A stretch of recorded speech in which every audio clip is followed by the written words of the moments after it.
Hello दोस्तों, आपके अपने YouTube channel VDC by doctor M बुरी में आपका स्वागत है। काफ़ी टाइम से वीडियो नहीं बना सके कुछ पर्सनल प्रॉब्लम्स के कारण, उसके लिए सॉरी। आज बात करेंगे एक नए टॉपिक पे। टॉपिक है कि उन छोटी छोटी गलतियों के बारे में जिन्हें हम इग्नोर कर देते हैं, जिनके कारण हमारा टाइम, पैसा और हेल्थ तीनों का ही लॉस होता है।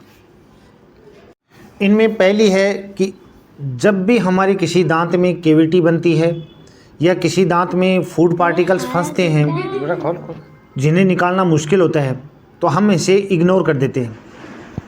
क्योंकि हमें चाहिए कि टाइम निकाल कर डेंटिस्ट से मिलना चाहिए, क्योंकि इस प्रॉब्लम की ये शुरुआती कंडीशन है प्रॉब्लम्स की, तो इसको कम टाइम और कम पैसे में ठीक किया जा सकता है।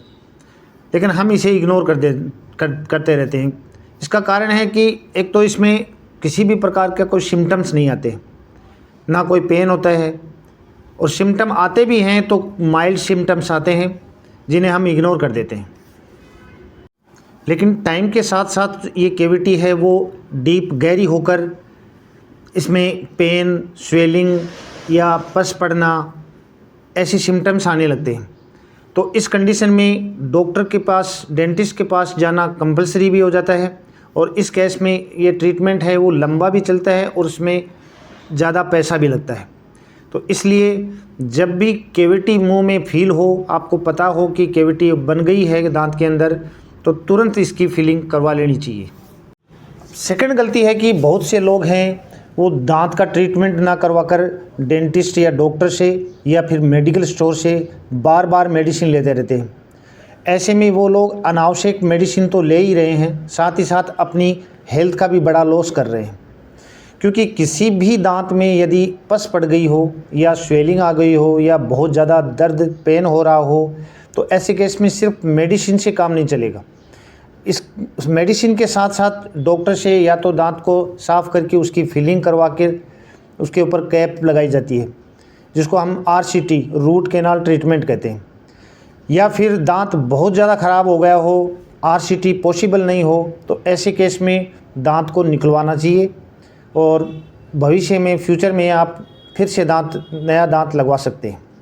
क्योंकि बार बार पस पड़ने के कारण दांत के नीचे जो बोन होती है वो बोन का लॉस होने लग जाता है, जो हमेशा परमानेंटली होता है। उसके बाद में दांत जब लगाएंगे तो वो प्रॉपर दांत नहीं लग पाएंगे, क्योंकि मसूड़ों की जो हड्डी है वो दांत है, उस तब तक ही वो हड्डी है, वरना वो उसका रिजॉर्प्शन हो जाएगा और वो हड्डी नीचे बैठ जाएगी। मतलब बोन का लॉस होता है वहाँ पे।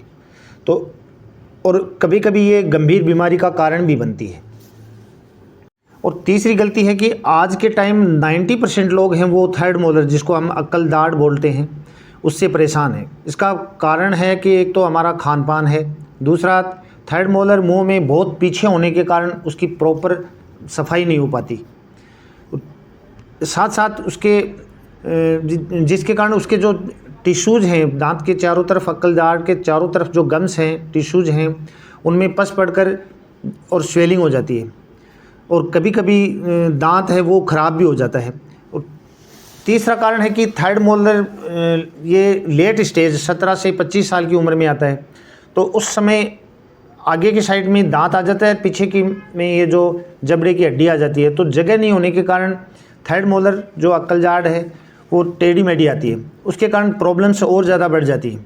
तो ऐसे केस में सबसे अच्छा ट्रीटमेंट है थर्ड मोलर को निकलवाना, उसका एक्सट्रैक्शन करवाना। कुछ पेशेंट्स के सवाल हैं कि थर्ड मोलर निकलवाने के बाद में पेशेंट प्रॉपर रूप से खाना नहीं खा पाएगा, तो ऐसा कुछ नहीं है। थर्ड मोलर निकालने के बाद में भी पेशेंट इजीली आराम से खाना खा सकता है, खाना खाने में उसको कोई समस्या नहीं आएगी। चौथा कारण है, गलती है, वो है कि कुछ लोग डेंटिस्ट के पास जाने से डरते हैं। उन्हें लगता है कि दांत को निकालना या दांत का ट्रीटमेंट करना पेनफुल प्रोसेस है, लेकिन ऐसा कुछ भी नहीं है। आज के टाइम दांत से संबंधित हर प्रकार का जो ट्रीटमेंट है, जिसमें दांत निकालना हो या दांत का बढ़ना हो, ये प्रोसेस बिल्कुल दर्द रहित है। ऐसे में डेंटिस्ट आपको ट्रीटमेंट का पूरा प्रोसेस समझाकर आपकी एंजाइटी या जो डर है उसको निकाल कर, उसको रिमूव करके, उसके बाद में ही दर्द रहित ट्रीटमेंट कंप्लीट करते हैं।